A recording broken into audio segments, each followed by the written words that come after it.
Proclamation Number 1933b, dated the May 29, 1941. Heredity. Disposition. Parents. The human being's course of life corresponds to his nature, i.e., faults and imperfections adhere to his soul from which it should free itself during its earthly life. These faults and imperfections are not the same in every person because every substance of soul has previously lived in a different external form in which certain good or bad peculiarities had developed to a greater or lesser degree.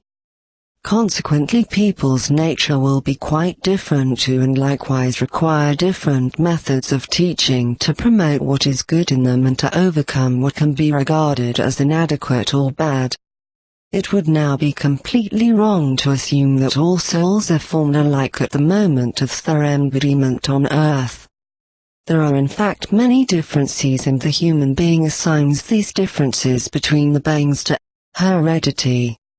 Outwardly it may indeed appear as if the children would have to accept a certain burden during the course of their life, namely peculiarities of their being which can either be helpful or a hindrance to their spiritual development, but for which they could not be held responsible, because they reasoned that their genetic makeup is not their own fault, and that it therefore requires more strength to combat and to overcome these inborn defects. The human being has to combat all his defects and improve himself to acquire maturity of soul. And if specific instincts are predominant in him, he should understand that human nature is not determined by parental disposition, but that the human being had allowed precisely those weaknesses and imperfections to become part of his nature during the infinitely many embodiments before the human stage, during which the being felt comfortable and did nothing to liberate itself from such faults and flaws. And now on earth it may well have the will to do so, but it has a certain weakness.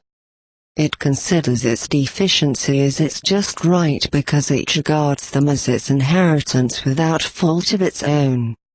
And yet it was its own volition to join people whose nature resembles its own during the time of its earthly life.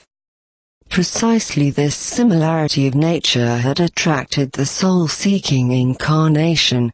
Consequently, one generally speaks of heredity even though the physical parents had no share in the nature of the souls and their care during the time on earth. Hence every soul has to deal with the task of higher development itself. This task can never be done by another human being, not even by the physical parents. Likewise, the parents are not responsible for the disposition of their children, even though it may appear as if the children have to endure parental heredity. Every being is responsible for itself, although the human being as such should be educated to improve himself as long as he is still in the care of his physical parents, because every person has to accomplish the work on his soul himself, otherwise he will not be able to liberate himself from his past guilt of sins. Amen.